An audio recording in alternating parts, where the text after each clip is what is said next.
자, 안녕하세요. 자, 우리가 이제 오리월은 이제 기출문제 풀이반인데, 우리가 이제 몇 가지를 고려를 해보면서 수업을 듣고 수업을 하고 할 건데, 첫 번째로는 이게 완전 종합이에요. 그러니까 이제 무슨 말이냐면, 한 문제 안에 단일한 내용 하나만 들어가 있는 게 아니라 여러 개의 내용이 들어갈 수 있어요. 그래서 이제 내가 영역별로 이렇게 분류를 해놓긴 했지만 이게 뒤에서 나와야 될 내용이 앞에서 이렇게 걸쳐지는 경우가 있다. 이제 그런데 중요도를 어디에다 놓을 거냐라고 봐서 이건 앞에 있는 게 더 중요할 것 같으면 앞으로 이렇게 옮겨간 거고, 이건 뒤에 있는 게 맞을 것 같다 그럼 뒤에 들어가 있고, 그래서 이 내용이 이제 조금 우리가 이론반 수업할 때하고는 다르게 많이 이제 혼재되어 있다. 이걸 이제 전제로 하시는 거고, 두 번째로는 우리가 이제 수업을 하는 그 모든 내용은 20세기, 21세기 수학은 없습니다. 대부분의 이론이 17세기, 18세기, 최신 수학이 19세기예요. 그러니까 이 말은 무슨 말을 하는 거냐면 세월이 지나도 중요도는 변하지 않는다는 거예요. 그러니까 이게 이제 최신 수학이다라고 한다면 최신께 영향을 받겠죠. 그런데 이제 그렇지 않다예요, 우리 수학은. 그래서 최신 이론이라는 것은 여기서 존재하지 않는다는데, 간혹 가다가 뭐는 나올 수 있냐면 예전부터 있었던 이론인데 현대 수학의 입장에서나 또는 현대 과학의 입장에서 봤더니 우리가 잊혀졌던 건데 중요하네? 라고 부각되는 이론들이 있어요. 그게 뭐 우리가 이제 대표적으로 본다면 선형 변환, 갈루아 확대체, 유한체, 그 다음에 오일러의 정리, 그 다음에 단순 연분수, 이런 내용들이 그 최신 들어서 봤더니 그 21세기에 20세기 후반부터, 이렇게 말하니까 조금 그런가, 1990년대 중후반부터 2000년대 초반에 오면서 이제 중요도가 부각이 되는 것들이 있어요. 그러니까 없었던 이론인 게 아니라 기존에 계속 있었던 이론인데 부각이 됐다. 뭐 이런 거는 있을 수 있어요. 그렇지만 대체로 그렇지는 않다. 내가 이 말을 먼저 하는 이유가 뭐냐면, 그러다 보니까 나왔던 개념은 반복적으로 뭐다? 나온다는 거예요. 반복적으로 나오게 되는데, 그러다가 이제 뭐가 되냐면, 그럼 똑같은 문제를 낼 수는 없다야. 그러니까 똑같이 낼 수는 없는데 개념은 한정되어 있고 중요도는 똑같이 대부분의 사람들이 유사하게 중요도를 보는 거죠. 그러다 보니까 이제 한때 어떤 문제들이 있었냐면 문제가 복잡해지는 형태로 이제 드러나기 시작을 했어요. 그러니까 문제를 복잡하게 넘어갔던 요 시점도 있었고, 또 어떤 시점에서는 개념을 중요하는 시점이 있어요. 근데 이건 유행이 아니에요. 유행이 아니라 눈에 얘기했지만 출제위원의 성향이 어떠냐에 따라서 이제 변화될 수 있는 것들입니다. 그래서 여러분들이 그런 것들을 체크해야 되는데, 자꾸 최신 이론에 뭐가 나왔대더라 했다만 초점을 두시면 안 되고, 흐름으로 어떤 흐름으로 이제 진행되고 있는지를 살펴봐야 우리가 이제 대략적으로 알 수가 있는 겁니다. 자, 그다음에 이제 수업의 진행은 이제 여기에서 내가 개념 설명을 하고 문제풀이를 하게 되면 수업 진행 굉장히 어려워져요, 시간적으로. 그래서 문제를 다루면서 관련된 이론을 설명을 할 건데, 대체로 그 자료에는 요약본들이 들어가 있을 거예요. 이론에 대한 요약본들이. 오케이? 이론에 관련된 요약본들이 들어가 있을 테니까 이걸 참고를 하는데, 내가 지금 해석하기 이게 3주에서 3주 반 정도를 생각한 자료예요. 이 자료가 지금 나간 자료가요. 그러면 여러분들 입장에서 보면은 다음 시간에는 전부 다 예습할 수 있잖아요. 오늘 수업은 예습 못하고 왔다 치더라도 무슨 말인지 이해됐죠? 그렇죠? 내가 하고 싶은 말이 뭐냐면요, 예습하라는 걸 문제 풀어갖고 오라는 말은 하는 건 아니에요. 예습의 의미가 뭐냐면, 문제를 읽어보니까 문제에서 연속이라는 내용이 있네. 그러면 여러분들이 연속이라는 개념을 정리해 갖고 오라는 얘기예요. 그러니까 수업을 하는데 우리는 지금 응용적인 문제와 접해서 수업을 진행하고 있는데 내가 기본적인 언어가 전달이 안 돼서 뭐 우리 이런 정리 있죠. 뭐 아르키메데스 정리하면 이거예요. 그런데 아르키메데스는 아는데 그 사람의 정리가 뭐였지? 이제 이렇게 돼버리면 수업에 참여할 수가 없죠. 여러분들이 듣기는 하지만 수업에 참여한다는 얘기는 여러분들도 같이 계속 머릿속에서 생각하면서 수업을 같이 들어와야 돼요. 그래야 수업이 성공적으로 이루어지는 건데 기본적인 언어가 내가 단어를 잘 몰라서 수업을 못 듣는다. 문제 못 푸는 건 괜찮다요. 문제 못 푸는 게 중요한 게 아니에요, 지금은.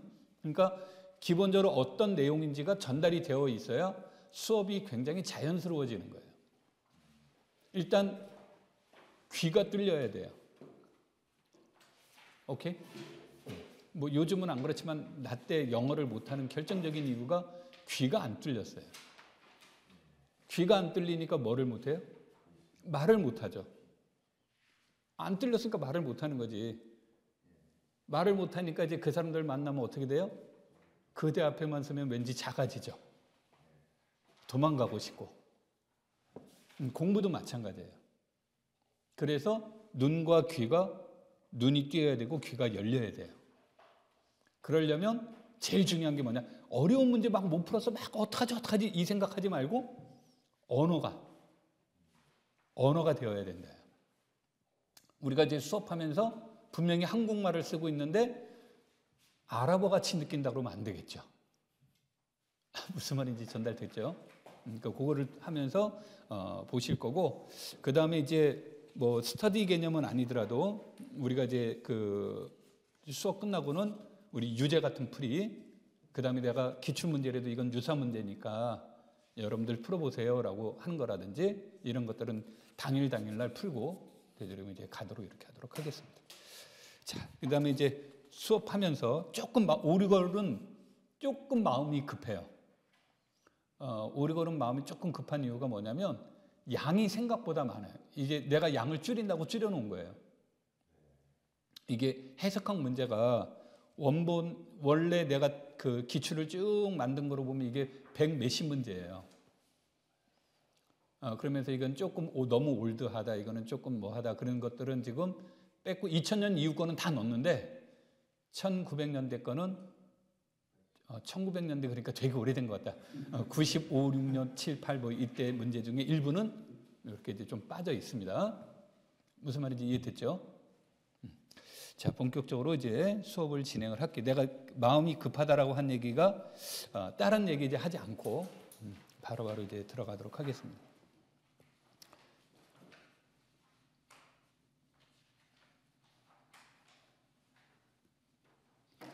자, 여기에서는 이제 2021년에서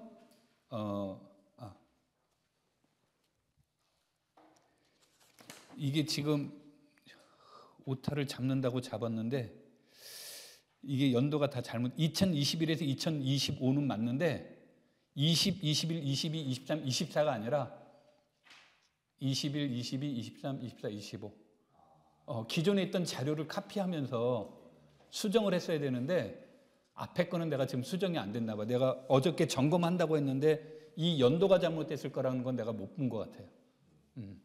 무슨 말인지 이해됐죠? 20년도가 아니라 이게 21, 22 이렇게 보시라는 얘기예요. 이해됐죠? 자, 여기에서는 이제 그 보시면 여기에서 함수열이라는 말이 나오죠. 여기에서 함수한 급수라는 말이 나오죠. 여기에서 함수한 급수라는 말이 나오고요. 함수한 급수가 나오고요. 여기에서도 함수한 급수 요 말이 나오죠. 그러니까 우리가 함수열과 함수한 급수를 물어보는 가장 좋은 이유 중에 하나는 뭐냐면요. 전문 용어로 말하면 일타쌍피, 일타삼피예요. 그러니까 하나의 내용을 가지고 적어도 2개 내지 3개를 동시에 물어볼 수가 있어요. 그래서 우리가 해석학은 수열과 급수, 연속함수, 미분 가능성, 적분 가능성 이렇게 4가지로 분류를 한다면 함수열과 함수한급수는 네 가지를 다 물어볼 수가 있어요. 그러니까 만약에 영역별로 물어본다면 최소 4문제가 나와야 되는데 이유는 잘 모르겠지만 여러분들이 이게 문항수가 줄어들었다는 걸 알 수 있죠. 그러니까 이 이전에는 3문항이었어요. 그런데 2문항으로 이렇게 줄어드는 이유가 어디에 있습니까? 라고 말해줄 수는 없지만 가장 큰 이유가 제도의 변화예요. 그러니까 객관식이 8문제에서 6문제로 줄어버렸어요. 그런데 교과교육론 2문항은 고정됐어요. 그러면은 전공의 입장에서 보면 6문제에서 4문제로 줄어들다 보니까 그 줄어든 것을 어떻게 처리할 것이냐의 문제였고, 초창기에는 영역과 과목과 과목의 유사성을 이용한 문제들이 출제가 됐었어요.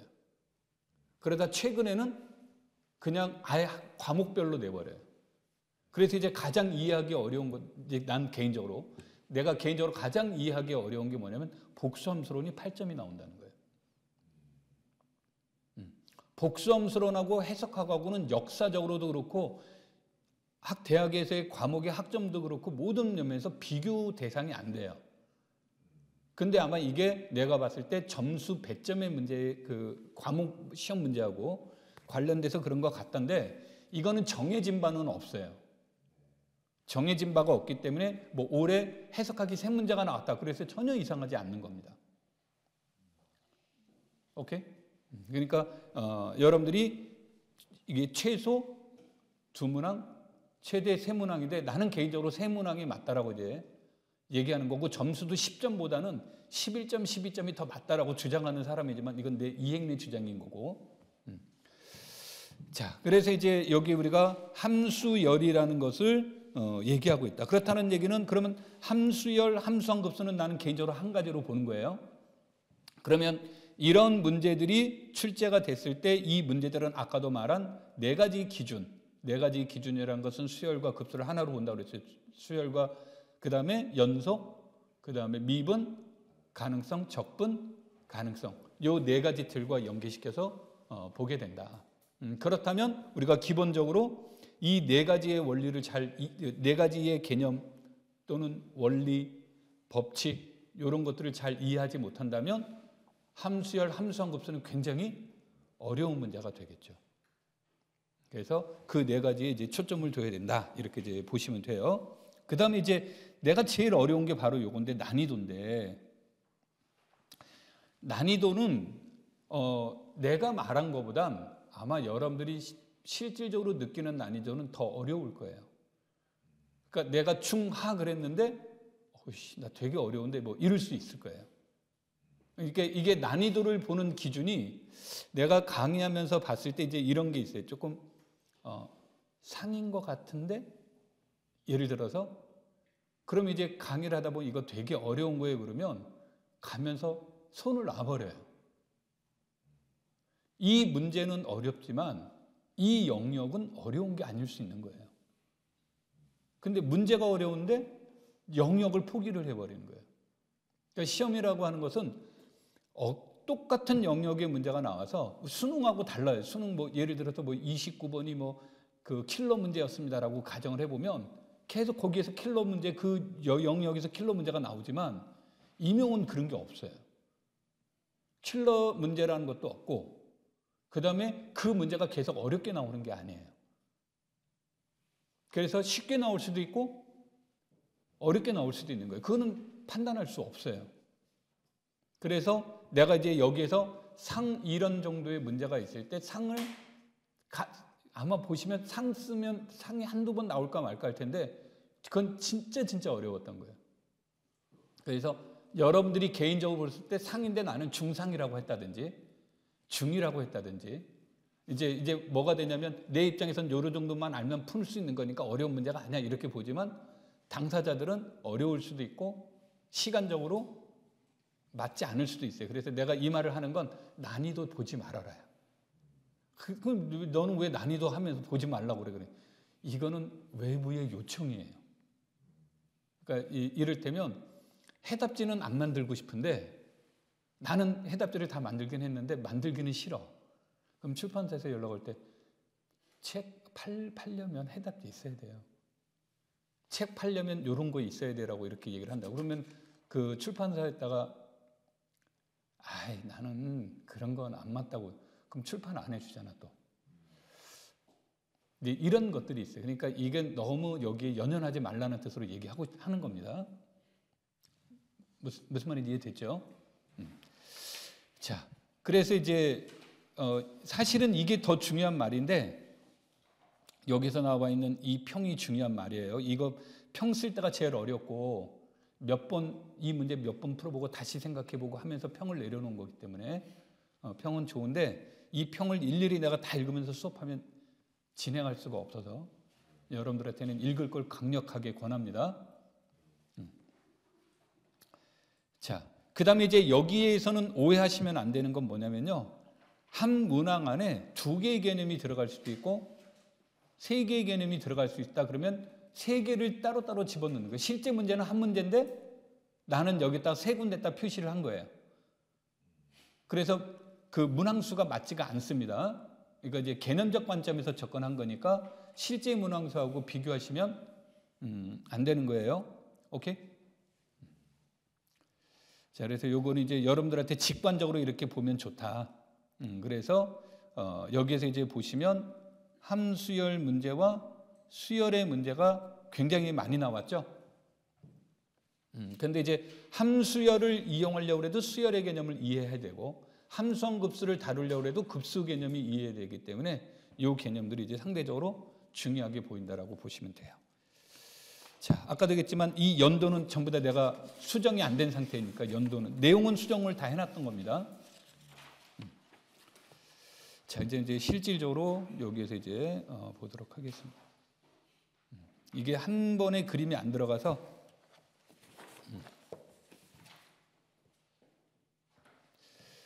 자, 여기에서는 이제 실수계라는 말로 이제 여기서 표현이 됐는데 우리는 물론 실해석학이에요.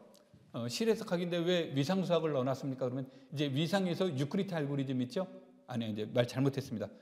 유클리드 공간, 알고리즘이 아니라 유클리드 공간. 유클리드 공간에 대한 내용은 실해석학이나 위상수학이나 뭐다 동의하다. 그래서 이 내용에서는 그 전부 다 이제 얘기가 되는데.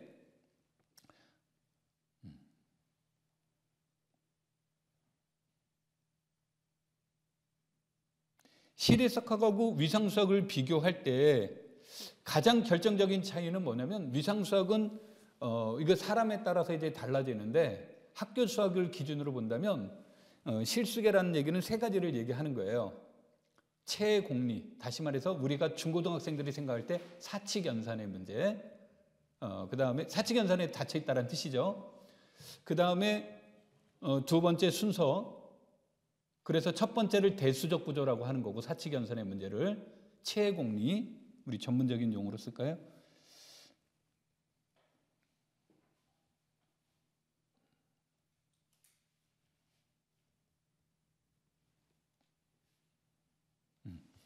그 다음에 3번째가 학교 수학을 기준으로 얘기하면 완비성 공리예요.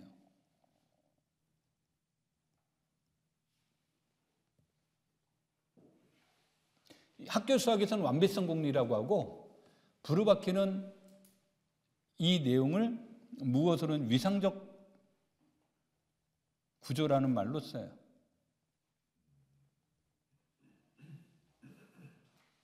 브루바키의 주장은 그래요. 그런데 우리가 실수계라는 말은 계자를 썼을 땐 이 3가지를 얘기하는 겁니다. 실수계는. 그런데 위상수학에서는 위상공간에서는 체공리가 없어요. 위상에서는 순서공리도 없어요. 위상에서는 따라서 완비성 공리도 없어요. 그러니까 위상에서는 이러한 3가지 공리를 사용할 수 없는데 유클리드 공간이면 이 3가지를 다 쓸 수 있다는 뜻이 되는 거예요. 일반적으로 쓸 수 없는 건데. 자, 그래서 우리가 실수계에서는 꼭 알아야 되는 것은 실수체, 완비성 공리, 아르키메데스의 정리, 조밀성에 대한 내용은 꼭 이해하고 있어야 된다. 그 내용이 이제 뒤에 얘기가 나오는 거죠.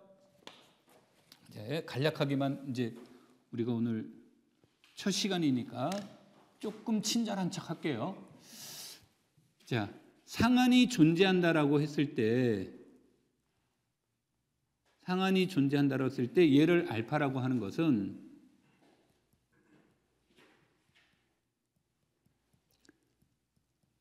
첫 번째로는 무슨 뜻이 돼요? 얘가 상계라는 뜻이죠, X에. 그 다음에 두 번째로는 상계 중에서 가장 작다란 뜻이죠. 상계 중에서 가장 작다란 뜻은 이런 뜻이죠. 임의의 입시론에 대해서 알파 마이너스 입시론은 상계가 아니다.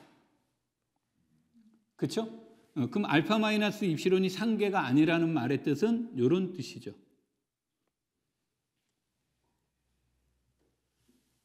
이런 뜻이죠. 여기에서 중요한 것은 등호가 들어가면 안 되는 거죠. 그래서 이제 이런 뜻이 되는데, 이것은 결과론적으로 당연히 얘는 무엇보다 적은 거예요. 알파 플러스 입시론보다 당연히 적은 거죠. 그래서 얘와 얘를 기준으로 놓고 보면 x0 마이너스 알파가 무엇보다 작은 거, x0 알파의 절대값이 무엇보다 작은 거, 입시론보다 작은 x0가 존재합니다라는 뜻이 되겠죠. 이게 이제 상한의 존재가 되고, 그 다음에 우리가 이제 일반적으로 쓰지는 않지만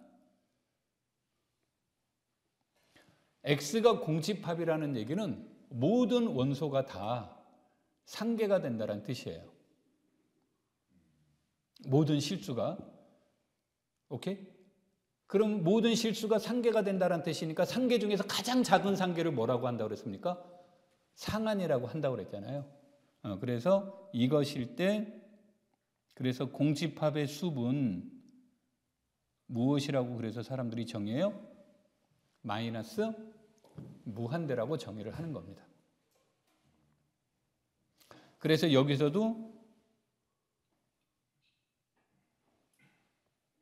모든 원소가 하계가 되니까 이런 뜻이 되는 거예요. 자, 그 다음에 하한의 정의는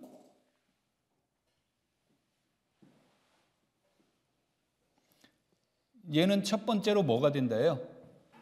X의 하계란 뜻이니까 이런 뜻이 되겠죠? 그러면서 하계 중에서 가장 크다란 뜻이죠? 그래서 그 말의 뜻은 임의의 입시론에 대해서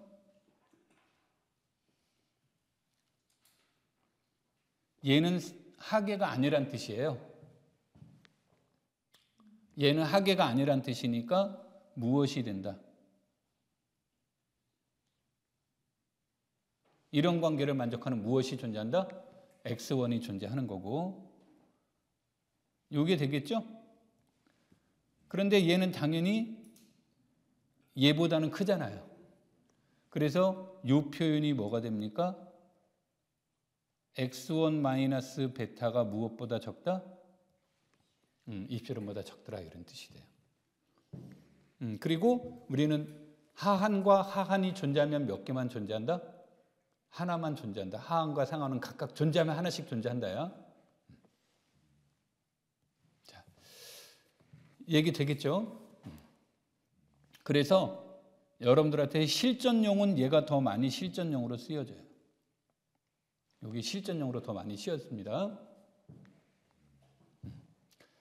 자, 아르키메데스의 정리는 모든 실수에 대해서 실수보다 더 큰 자연수는 반드시 뭐다?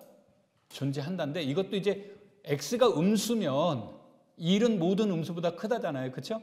그러니까 여기서 말은 모든 실수 X에 대해서 그랬죠?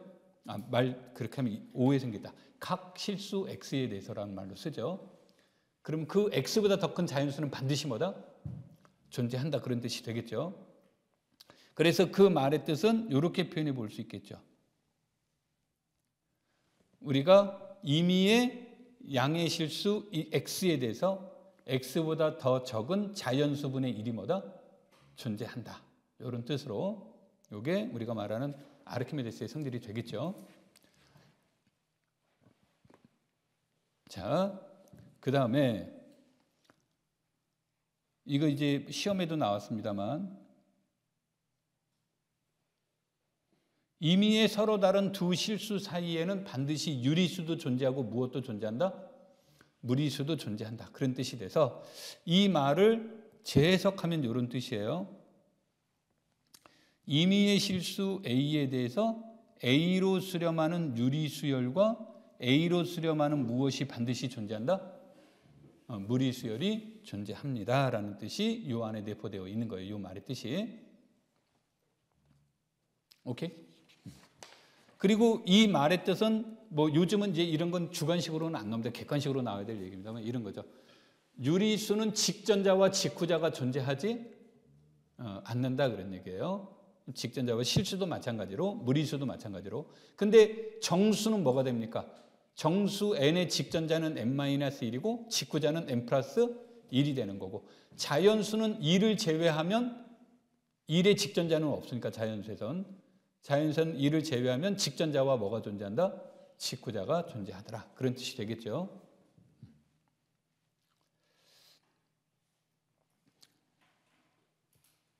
자, 그래서 이제 이건 내가 이론반에서도 이제 여러 번 수업을 했는데 이건 이제 자, x와 y가 서로 다른 두 실수가 있으면 서로 다른 두 실수 안에 무엇이 존재한다? 유리수가 존재한다는데 이게 이제 경우의 수가 이거예요. x가 양수인 경우, x가 0인 경우, x가 음수이고 y가 양수인 경우, y가 0인 경우, y도 음수인 경우 이렇게 이제 나누는 거예요. 그래서 이렇게 나누는 건데 이때는 사실은 무엇만 체크하면 되냐면 요거 하나만 체크가 되면 나머지 내용은 저절로 해결이 됩니다. 그래서 이건 이제 주로 x가 양수인 경우로만 이제 우리는 마음속에서 수업을 진행을 할게요.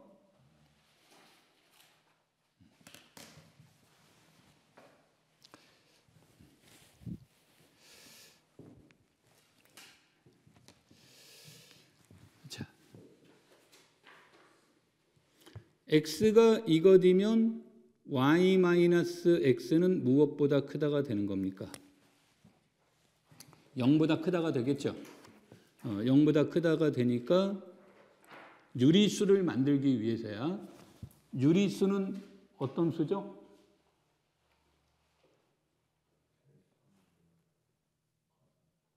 자연수분의 정수, 즉 정수분의 정수꼴로 나타내줄 수 있는데 분모는 자연수로 고정시켜주는 게 좋아요. 그래야 나중에 귀납적, 수학적 귀납법을 다 쓸 수 있고 그래서 자연수 개념이 들어가는 거예요. 정수 개념이나. 자, 얘가 되니까 아르키메데스의 정리에 의해서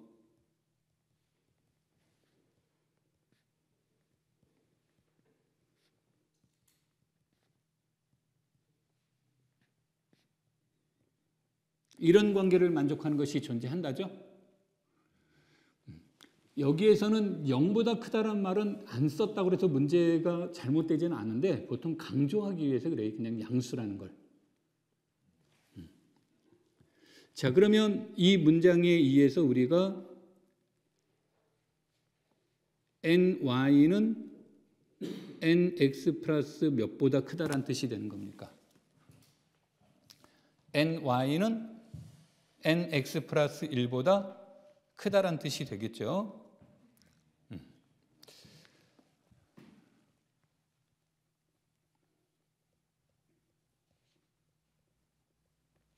그래서 우리는 첫 번째 x가 무엇인 경우를 따져보자요.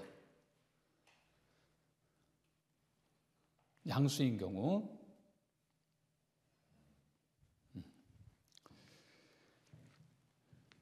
그러면 양수인 경우를 따져주면 nx도 뭐가 돼요? nx도 양수죠. 이게 이제 양수를 쓰는 이유는 나중에 강조를 하기 위해서인데 이렇게 되죠. 아까 우리가 이 문제는 무슨 문제라고 그랬냐면 유리수 문제라고 그랬고, 유리수 문제라고 했고, 유리수는 크게 얘기하면 정수분의 정수인데 분모는 자연수로 두니까 자연수분의 정수꼴로 표현해 주면 되는데, 양수라는 말이 이제 제시됐으니까 자연수분의 뭐로? 자연수니까 얘네들은 자연수 개념으로 표현이 되는 거예요. 자, 그러면 이게 주어지면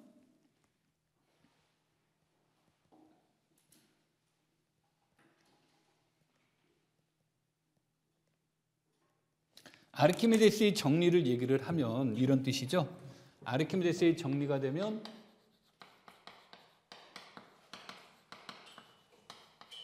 얘보다 큰 무엇이 존재한다가 돼요. nx보다 큰 자연수가 있다가 아까 아르키메데스의 정리에서 첫 번째 주장이었죠. 그러면 우리가 이 체라는 집합을 자연수들의 모임인데 어떤 거냐면 이런 것들의 모임이라고 놓아보자요. 그러면 이런 것이 존재한다고 그랬으니까 이 집합은 무슨 집합 아니라는 얘기예요. 공집합이 아니니까 자연수의 부분 집합이 되고, 그러면 무엇에 의해서? 자연수의 정렬성에 의해서 체의 무엇이 존재해요? 최소원 m이 존재한다는 거죠. 그 말은 m-1은 어디의 원소가 아니에요. 여기에 원소가 아니란 뜻이고, 다시 말하면 m-1은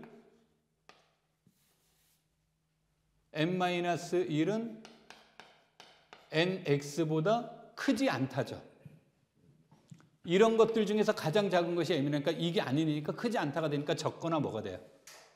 같다가 되는 거예요.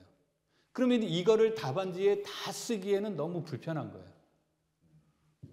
이런 공간에서. 그래서 답안지를 쓸 때는 이렇게 간략하게 쓰는 거예요. 아르키메데스의 정리와 자연수의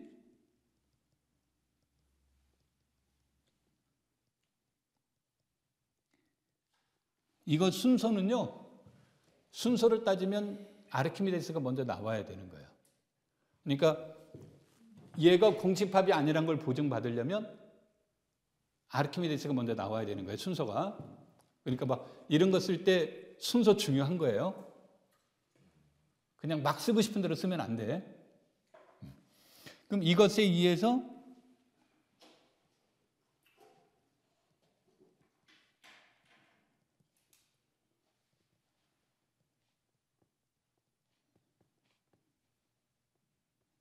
이런 게 존재한다는 뜻이죠. 그렇죠? 자, 그럼 우리는 x와 y의 관계를 따져야 되니까 이 말은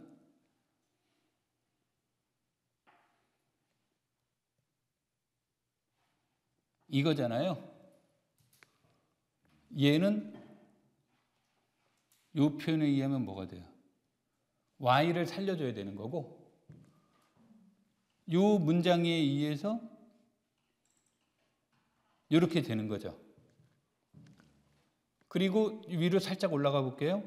여기에서 분명히 등호가 들어가 있어요, 안 들어가 있어요? x와 y 사이에. 그래서 등호가 꼭 안 들어가도록 조작을 해줘야 되는 거예요. 그래서 이런 말이 이제 들어간 거죠. 그러면 우리가 요거가 성립이 되는 거죠.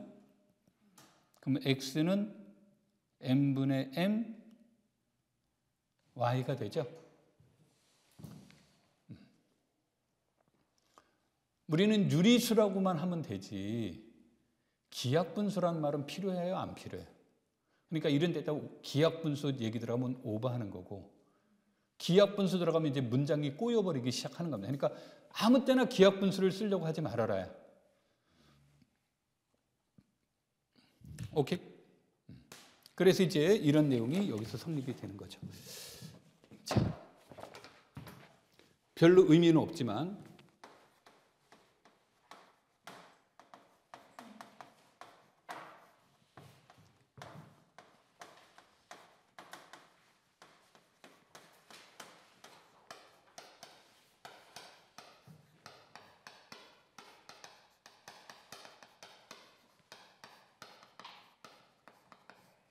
x가 0이면 y는 양수란 뜻인 거죠. 그러면 앞에서 말한 아르키메데스의 정리에서 이렇게 되는 자연수 n이 존재한다죠. 그런데 x가 몇이에요? 0이라고 그랬으니까 n분의 1을 r로 놓으면 되는 거죠. 그래서 이제 이렇게 되면 케이스 끝납니다. 그래 아까 얘기한 것처럼 x가 음수인 경우, x, y가 양수이면 이렇게 되는 관계가 성립이 되죠. 그래서 증명이 끝난 거죠. 그 다음에 이 얘기는 조금 이따 다시 할게요. 여기서 끝난 거고, 그 다음에 y가 무엇이면 0이면 이거잖아요. 그러니까 이렇게 되겠죠. 그러면 이 라인에 의해서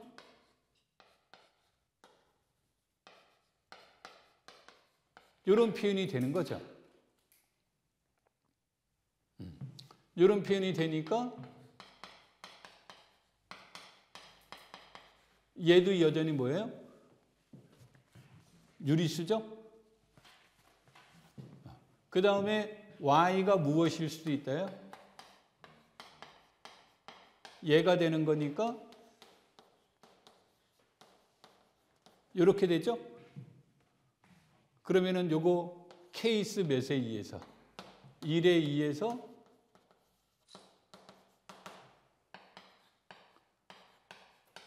이렇게 되는 유리수가 있다죠.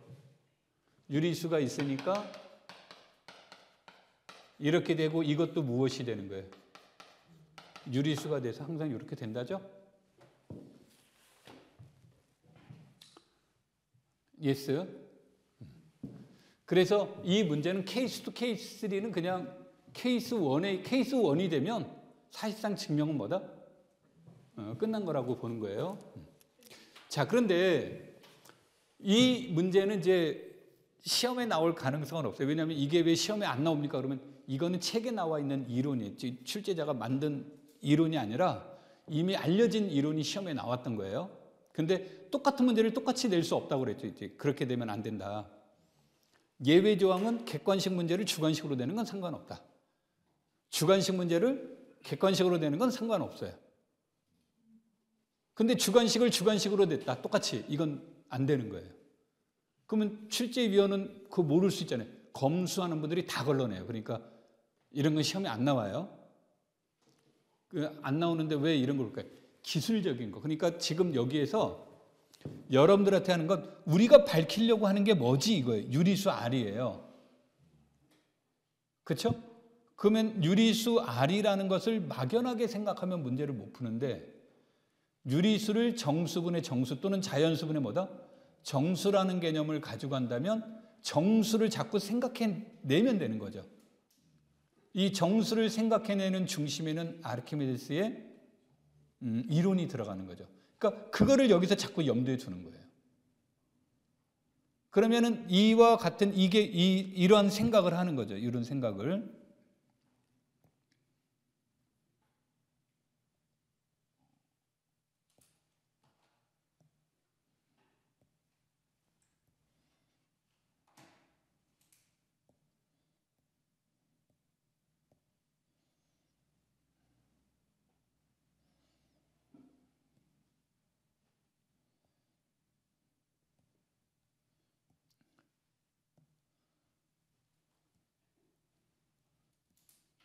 이게 너무 어렵네. 쓸데없는 이런 생각을 해낼 수 있느냐가 문제가 돼요.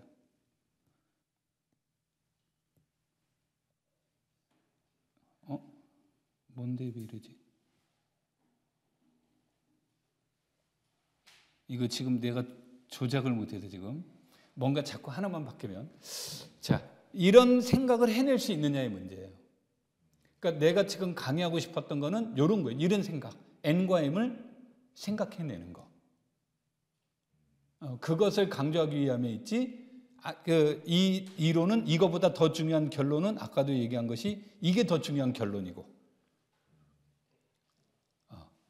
임의의 실수 A에 대해서 A로 수렴하는 유리수열은 반드시 존재하고 A로 수렴하는 무엇도 반드시 존재한다.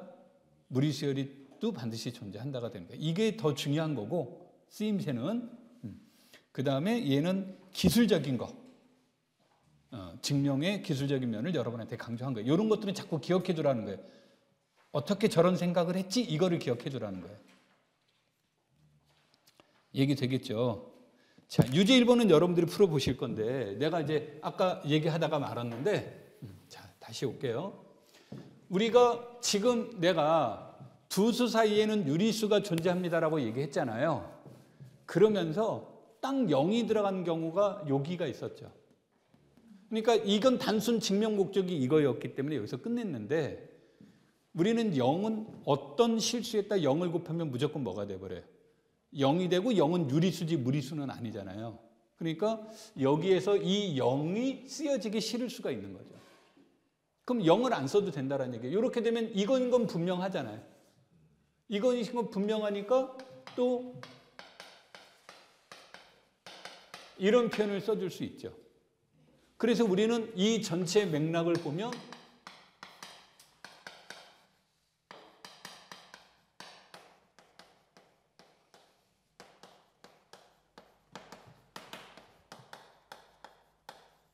무슨 말을 해줄 수 있다요?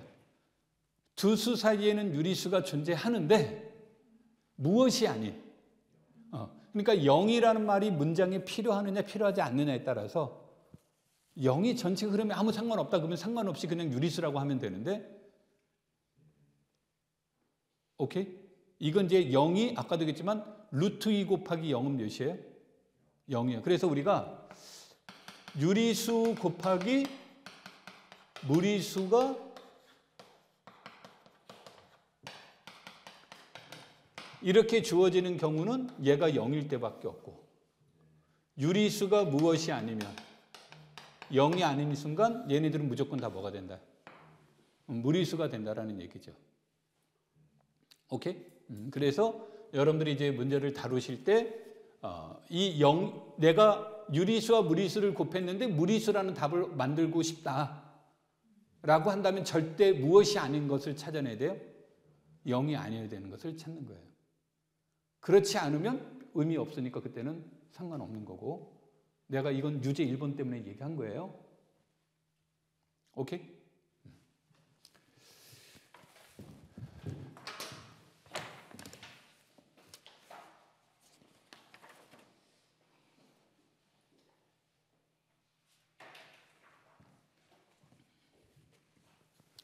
자,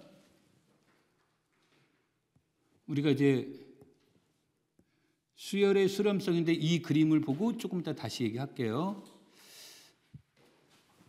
수열이 수렴한다라는 것은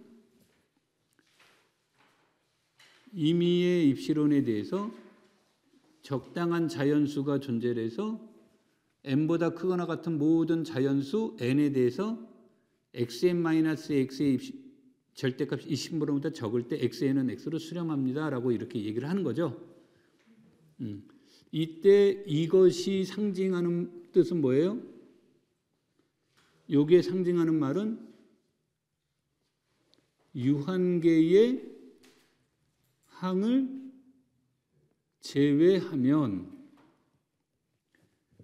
xn-x의 절대값이 무엇보다 적다란 뜻이에요. 입시론보다 적다니까 n이 유한이면 n-1도 유한이고 n 플러스 1도 뭐가 돼요? 유한에서 하나를 빼도 유한계고 하나를 더해도 뭐가 되는 거예요? 유한이죠. 그러니까 이 말은 여기서 등호는 그렇게 중요한 문구가 아니에요. 오케이? 중요한 문구가 아닌데 이게 이제 언제 될까요? n번째까지 이날은 어떤 n번째라는 것을 강조하고 싶을 땐 등호가 들어가느냐 안 들어가느냐가 예민한 문제일 수 있으나 일반적으로는 등호가 들어갔냐 안 들어갔냐는 것은 전체 흐름에 중요하지 않은 거고, 그 다음에 여기에서도 이 입실론이 정해져 있다 그러면 얘는 등호가 들어가느냐 안 들어가느냐는 예민한 문제인데, 얘가 임의의 입실론이라는 말이 들어가면 양수보다도, 어떤 양수보다도 적거나 작은 실수, 의미 아닌 실수, 어떤 양수보다도 적은 의미 아닌 실수나 어떤 양수보다도 적거나 같은 의미 아닌 실수란 말은 동의어가 되는 거예요. 그런 수는 0밖에 없는 거죠. 절대값은 무조건 0보다 크거나 같으니까 음수가 안 나오잖아요. 그렇죠? 그러니까 이 말은 xn-x의 절대값이라는 말은 의미 아닌 실수란 뜻이에요. 그것이 어떤 입실론보다도 적다라는 뜻이 이제 주어졌을 때 이게 임의성이냐 아니냐의 이제 그 표현의 차이인데, 그래서 여기에서는 등호가 들어가느냐 안 들어가느냐를 중요하게 보느냐 안 중요하게 보느냐인데, 어떤 사람은 이거를 입실론이 바뀔 때 매번 그러니까 이건 안 중요해라고 주장하는 사람도 있고, 이건 중요해라고 주장하는 사람인데, 이게 위상과 연계시키면 굉장히 중요한 표현이에요. 이 말은 이 뜻이 뭐예요?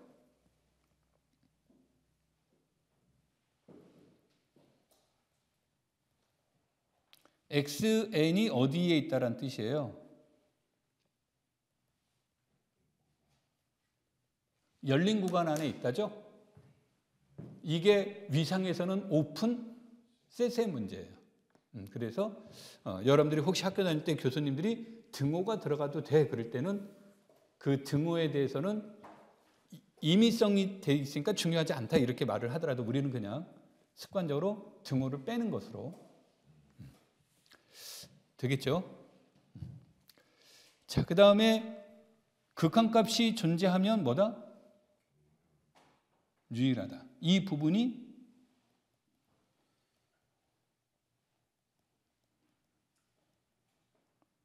위상과 다른 거죠. 위상에서는 일반적으로 극한값이 존재를 해서 하면 극한값이 2개일 수도 있고 3개일 수도 있고 유한계일 수도 있고 무한일 수도 있고 무한에서도 가산일 수도 있고 비가산일 수도 있다가 되겠죠. 그런데 여기에서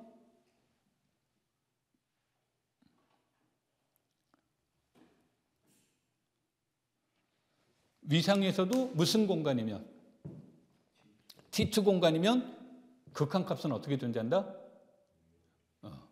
하나만 유일하게 존재한다가 되고, 존재하지 않으면 안 되는 거고, 존재하면 유일하게 존재하더라 이런 뜻이 되는 거죠.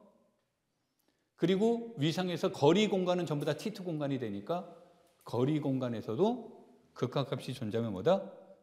되고, 그 다음에 수렴하면 유계이다. 유계이다가 되는데 역은 일반적으로 성립하지 않는다죠?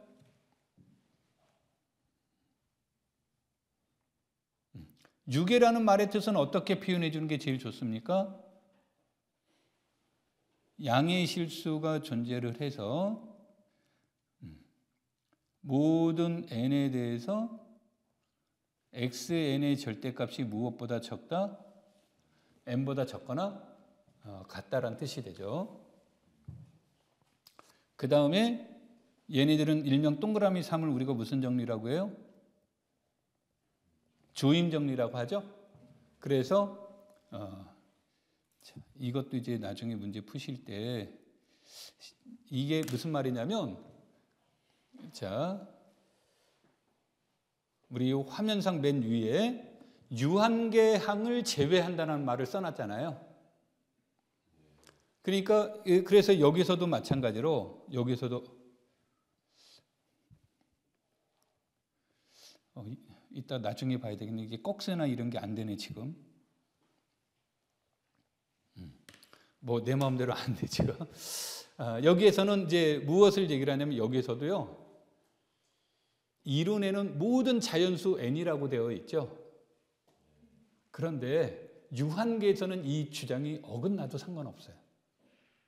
그러니까 100번째까지는 이 순서를 안 맞췄어. 근데 101번째부터는 이 순서를 맞췄어. 그럼 극한값도 똑같은 역할을 하는 거예요. 그러니까 여기에서 n이 1부터라고 생각할 필요 없다.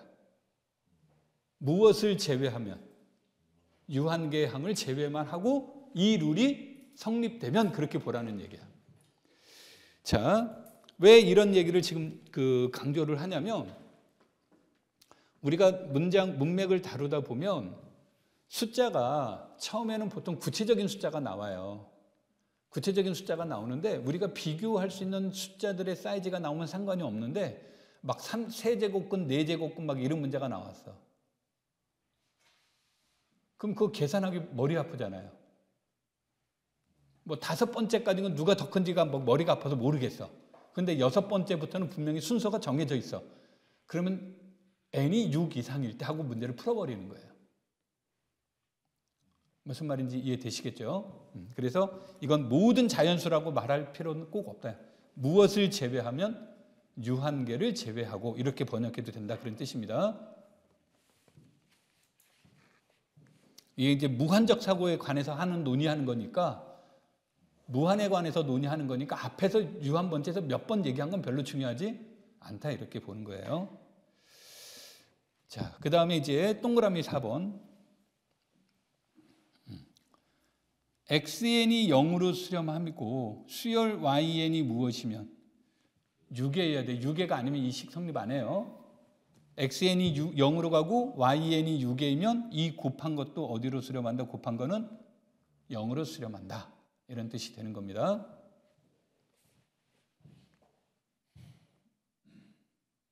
자, 그 다음에 뭐 일일이 내가 체킹 안 해도 되겠죠.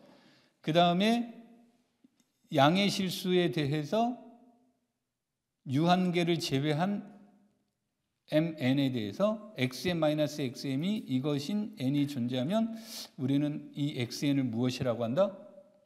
코시열이라고 한다가 되겠죠. 이게 이제 이 그림은 옳은 그림이 아닌데 이해를 돕기 위해서 그냥 그릴게요. 원래는 라인으로 그려야 되는데 xn이 x로 수렴한다라는 뜻은 얘가 중심인 거죠. 원 평면에서 생각하면 얘가 중심이 돼서 x1, x2가 어떻게 됐는지는 모르겠는데 n번이라는 유한 번째를 제외하고는 전부 다 어디 근방에 있다야? x 근방에 있다라는 뜻이 되는 거죠. 우리 화면에 안 잡힐까 봐 내가 이따가 원래 선은 아닌데 경계는 제외인데 이런 것을 생각해 볼 수 있는 것이 되겠죠. 그러면 xn이 코시열이라는 말의 주장은 무엇을 주장하냐면 지름이 입실론인 원이에요. 지름이 입실론인 원. 그러면 여기에 있는 것들은 어떻게 될지는 모르겠지만 xn을 기준으로는 전부 다 지름이 원인 안에 있더라요. 그러면 지름이 n인 원 안에 있으면 요것과 요것의 거리는 무조건 입실론보다 다 뭐가 되는 거예요? 작은 게 되겠죠. 그렇죠? 그러면은 이것과 이것의 차이는 뭐냐? 그러면 차이는 얘는 중심을 구하는 데 초점을 둔 거예요. 중심 x를 찾는 거고 여기에서는 무엇에 대한 내용이 없어도 상관없어요. 중심을 모르더라도 상관이 없다죠.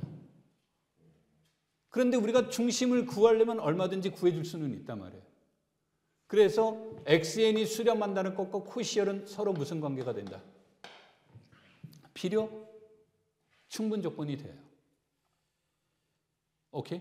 그래서 코시열의 최대 장점은 무엇을 모르더라도 극한값을 모르더라도 수렴하는지를 확인해 볼 수 있다가 되는 거고 그 다음에 얘는 반드시 극한값 x를 뭐 해야 된다?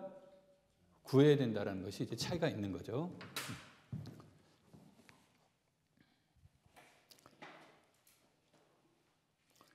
자, 그 다음에요.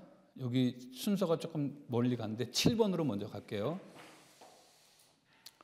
축소적이라는 말은 임의의 자연수 n에 대해서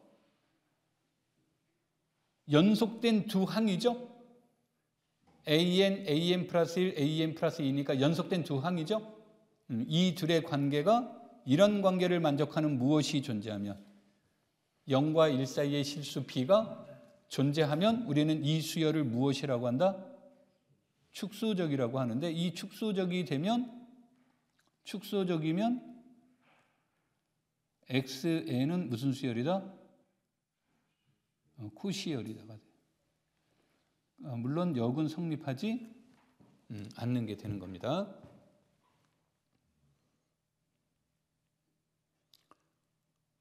되겠죠? 자, 그 다음에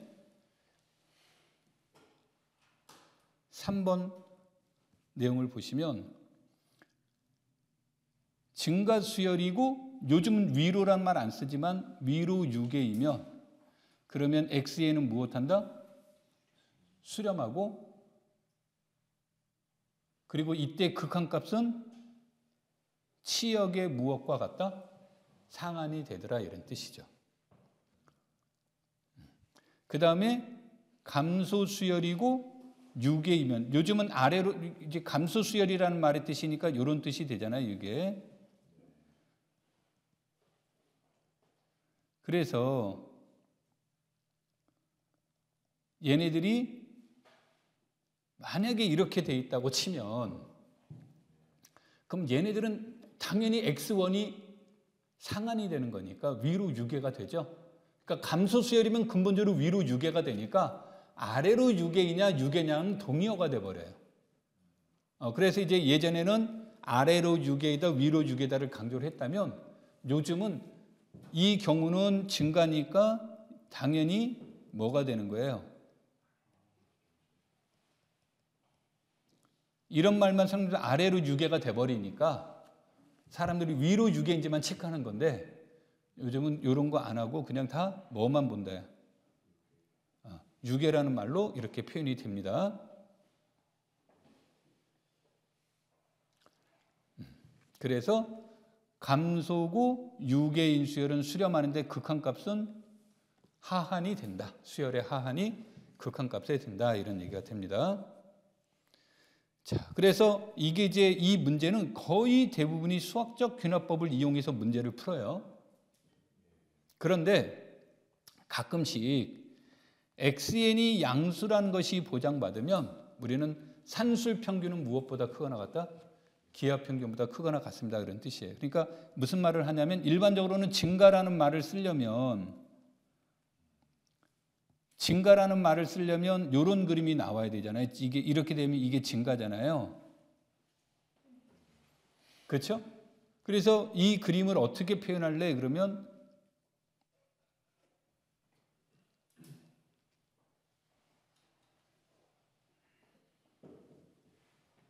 이렇게 설명하는 경우도 있고,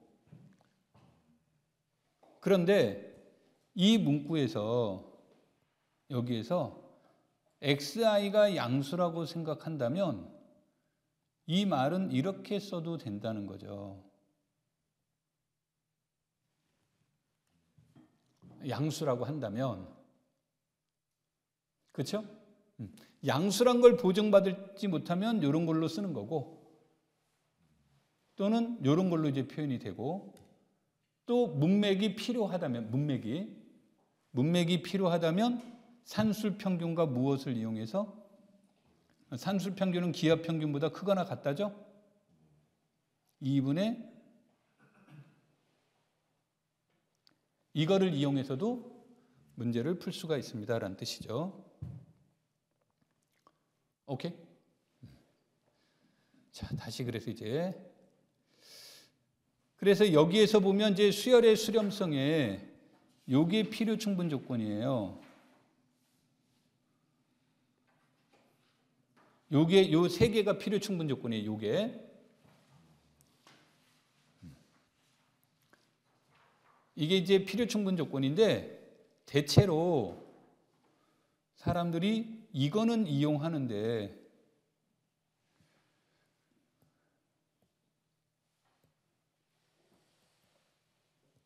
지금 갑자기 활용법을 지금 당황스러워서 아까도 얘기했지만 이렇게 된다.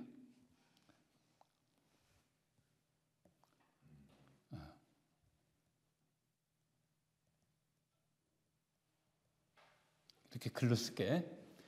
필요 충분 조건이 돼요. 근데 부분 수열과 상극한, 하극한은 일반적으로 얘가 검증이 쉽지 않아요.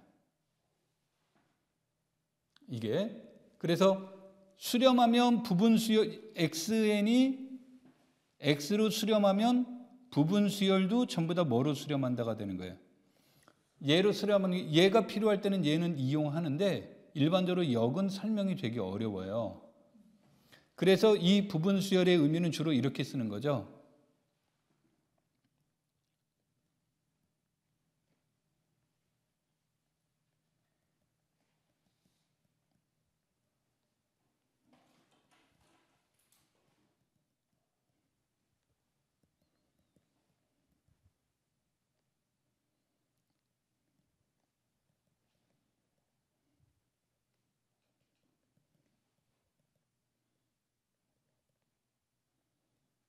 부분 수열들 중에서 극한값이 서로 다른 뭐가 존재하면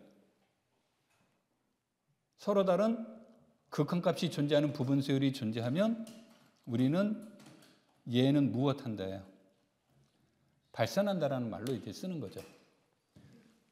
그래서 우리가 이제 제일 잘 알려진 요 내용이 마이너스 1의 n승 이런 거죠. 그럼 마이너스 1의 n승에서 짝수열은 몇으로 수렴합니까? 짝수열은 1로 수렴하고 홀수열은 마이너스 1로 수렴하니까 다르죠? 그래서 얘는 발산합니다라는 뜻으로 얘기하고 이것도 상한들의 극한과 하한들의 극한은 같습니다라는 뜻인데 상극한과 하극한은 상한의 극한과 하한의 극한인데 수렴하려면 이 둘이 같아야 되는데 얘가 다르면 이런 거죠. 그러면 이것이 다르면 xn은 무엇하는 거다? 발산합니다. 그래서 상극한과 하극한도 잘 쓰지는 않아요.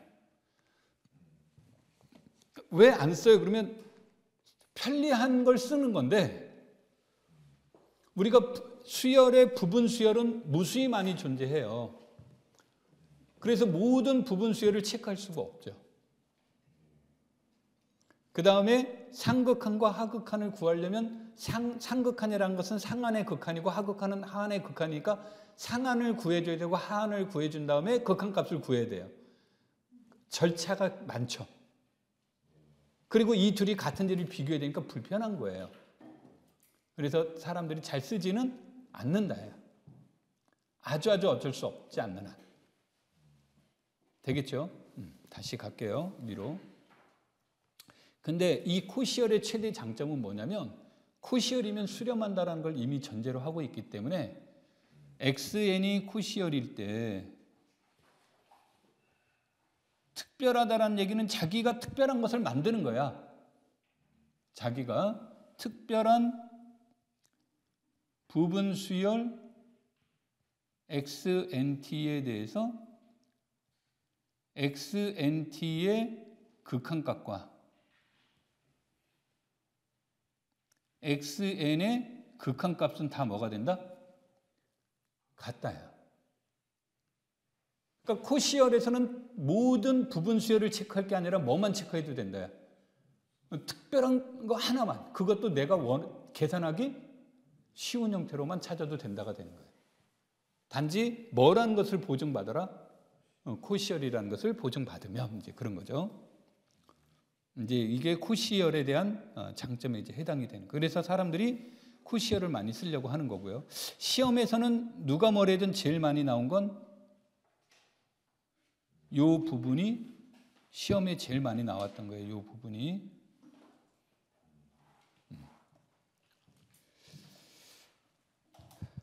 되겠죠? 내가 아까 한 말이 이 내용이에요.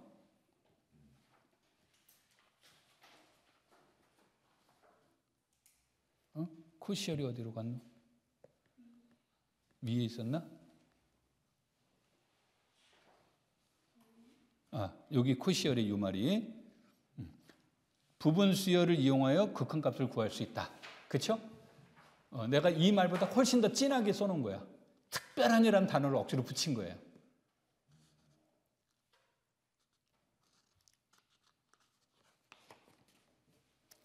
되겠습니까? 자, 이런 문제는 이제 시험에는 안 나오는데 이런 거를 알아둬야 되는 것은 OX 문제 같은 걸 이런 걸 알아둬야 되는 건 실수하지 말라고.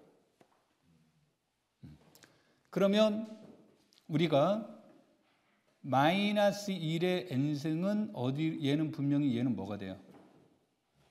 발산하는데 마이너스 1의 n의 절대값은 뭐가 됩니까?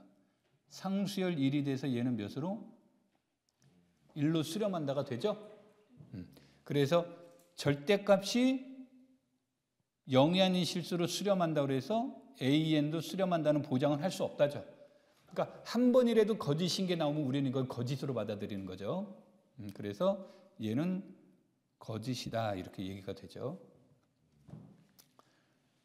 AN이 0이 아닌 실수로 수렴하면 그러면은 AN이 상수열 1이라고 생각하면 되겠죠. 그럼 상수열 1은 어디로 수렴합니까? 1로 수렴하죠? 그런데 마이너스 1의 n승은 발산하죠? 그래서 얘네들은 마이너스 1의 n승의 AN은 수렴하지 않는다 이렇게 쓰죠. 근데 나는 이 표현이 별로 좋아하지 않는데 하여튼 이렇게 나왔어요. 얘는 발산하는 거죠.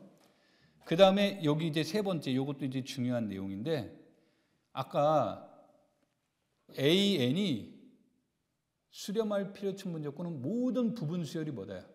똑같은 값으로 수렴해야 된다죠. 근데 얘는 수많은 부분 수열 중에서 딱 두 개만 체크했어요. 짝수열과 뭐만. 짝수열과 홀수열이 A로 수렴하면 수열 AN도 어디로 수렴한다? A로 수렴한다. 그러니까 이 문장은 이렇게 바뀌어도 돼요.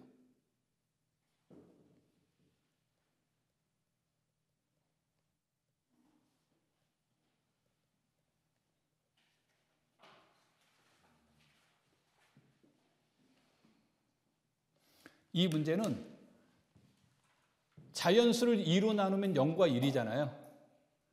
자연수를 3으로 나누면 나머지는 0과 1과 몇이에요? 2죠? 그래서 이제 그런 뜻으로 쓴 거예요, 이게. 오케이? 그런 것들로 이제 얘네들은 얼마든지 내용을 바꿔줄 수 있다. 이거 증명은 어려울 게 하나도 없으니까. 3번. AN이 6개이고 실수열이 코시열이면 이것도 이제 마찬가지로 거짓인 이유가 얘를 마이너스 1의 n승이라고 극단적으로 놓아보죠. 얘를 상수열 1이라고 놓쳐요. 그럼 마이너스 1의 n승은 6의 수열 맞죠? 상수열은 코시열 맞죠? 그런데 얘 곱한 거는 코시열이 뭐가 돼요? 안 되죠. 그래서 얘는 일반적으로 뭐다? 거짓이다가 돼요. 그런데 이 문구가 내용이 이렇게 바뀌면 얘가 어디로 수렴하면 0으로 수렴하면 얘네들도 어디로 수렴한다? 0으로 수렴한다가 돼요.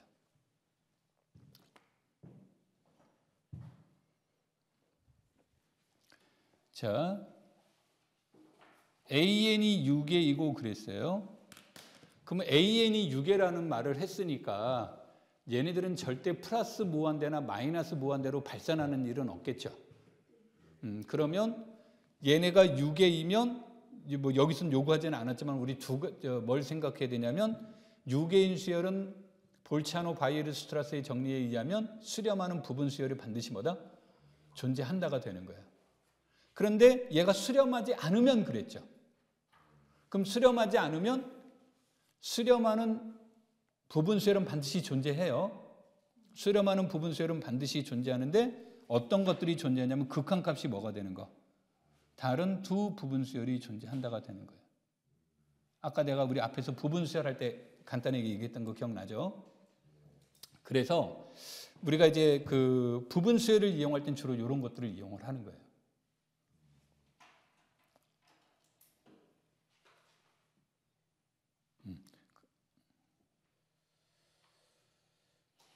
이건 필요 충분 조건으로 해석이 돼요. AN이 삼극한이 1이면 그러면 A1-입실론보다 작은 AN을 만족하는 N의 개수는 유한계다. 이런 논리는 존재하지 않습니다. 오케이? 무슨 말인지 이해돼요? 안 돼요?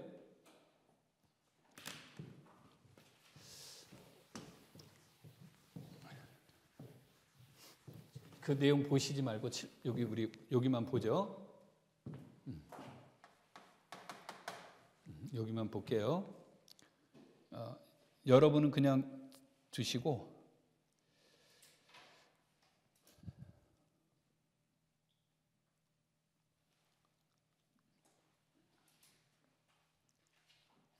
여기에서 아까 상한했던 거 기억나죠? 여기에서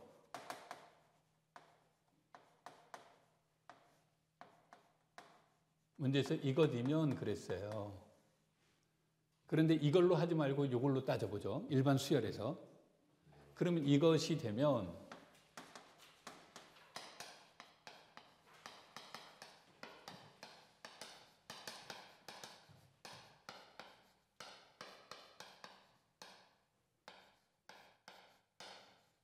이거잖아요.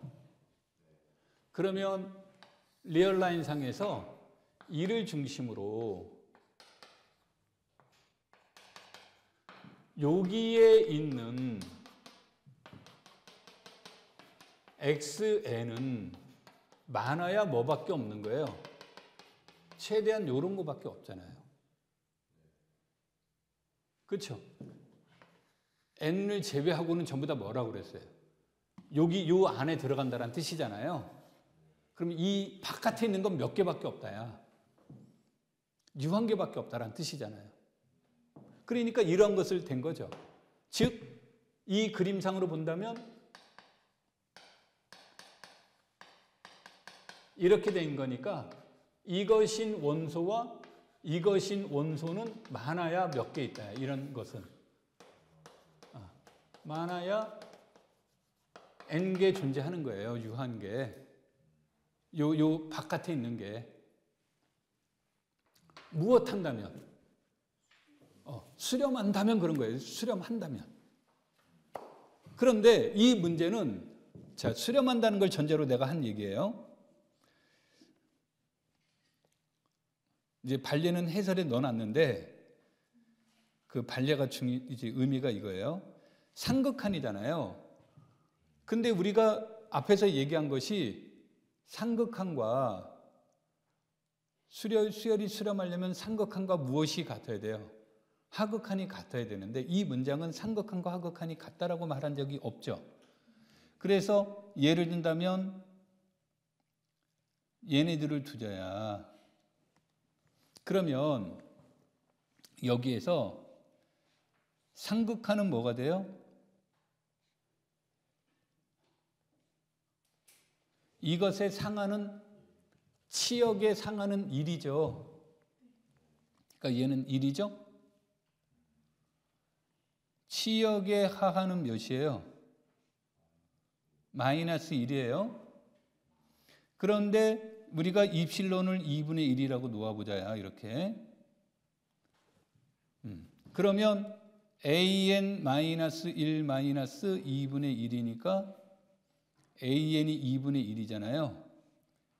n이 몇일 때예요? n이 몇일 때? 홀수일 때는 전부 다 여기서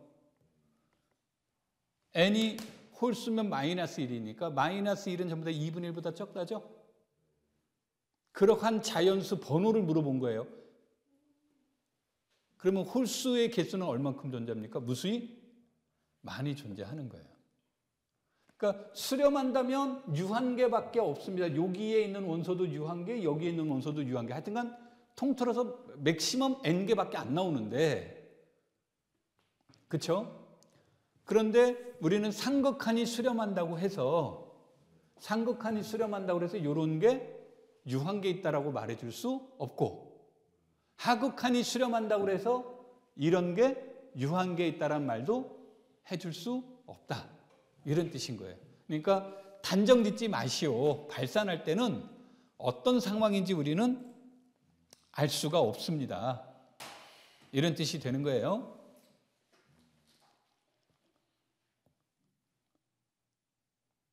무슨 말인지 이해됐죠?